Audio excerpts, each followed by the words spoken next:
News Maharashtra K9 आवाज जनतेचा। कुंभमेळ्यात लक्ष ठेवा, कुणी इथं स्टॉल लावण्यासाठी आलं तर स्टॉल सकट उखडून टाका। आम्ही मंत्रालयात बसलो आहोत असं वक्तव्य राज्याचे मत्स्य व्यवसाय आणि बंदरे विकास मंत्री नितेश राणे यांनी केलंय।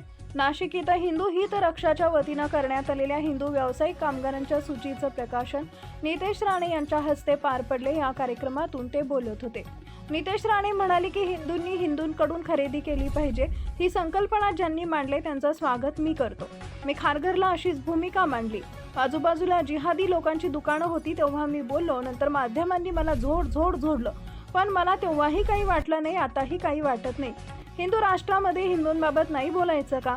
मग पाकिस्तान इस्लामाबाद विषयी बोलणार का? आम्ही धर्मात भांडणे लावतो असं म्हणता, ते जे बोलतात त्यांनी इथं येऊन सांगावं, तिथं एकतरी हिंदू माणूस शोधून दाखवावा। कुंभमेळ्याच्या निमित्तानं कुणीही हिंदूंशिवाय दुकानं लावणार नाही। आता रमजान सुरू आहे, त्यांच्या खाद्यपदार्थांचे दुकानं लागतील, तिथं एकतरी हिंदू माणूस शोधून दाखवावा, एकही सापडणार नाही। त्यांच्या कुराणमध्ये लिहिलंय की काफिरकडून काही घ्यायचं नाही, त्यामुळे ते तसं वागतात। मग आम्ही जे करतो ते काय वेगळं आहे असं त्यांनी म्हटलंय। नितेश राणे पुढे म्हणाले की मी कुराण 2 वेळा वाचलंय, 10% जकात द्या असं त्यात म्हटलंय। तो पैसा जिहादसाठी वापरतात, इतरांचा धर्म कमी करून स्वतःचा धर्म वाढवावा असं लिहिलंय। आपला पैसा लव जिहादसाठी वापरला जात असेल तर ते आपण घ्यायचं का? 2047 पर्यंत त्यांना आपल्या हिंदू राष्ट्राला मुस्लिम राष्ट्र करायचं आहे, त्यामुळे तुम्ही त्यांच्याकडून वस्तू खरेदी करणार का असा सवाल त्यांनी यावेळी उपस्थित केला। आपण जबाबदारीनं वागलं पाहिजे, पुढे गेलं पाहिजे, ते धर्मासाठी किती कडवट आहे हे तुम्हाला कळलं पाहिजे, यासाठी तुमच्या समोर मी हे मांडत आहे। आता कुंभमेळ्याची कामं जोरात सुरू आहेत, तुमच्या मागण्या सरकारकडे देतो। कुंभमेळ्यात एकही जिहादी आला नाही पाहिजे, त्याला धाक भीती वाटली पाहिजे। मी मागे त्र्यंबकेश्वरमध्ये गेलो होतो, तिथं दुकानदार नाव वेगळे होतं, आतमध्ये अब्दुल बसलेला होता। आता त्यांना विषय कळला आहे।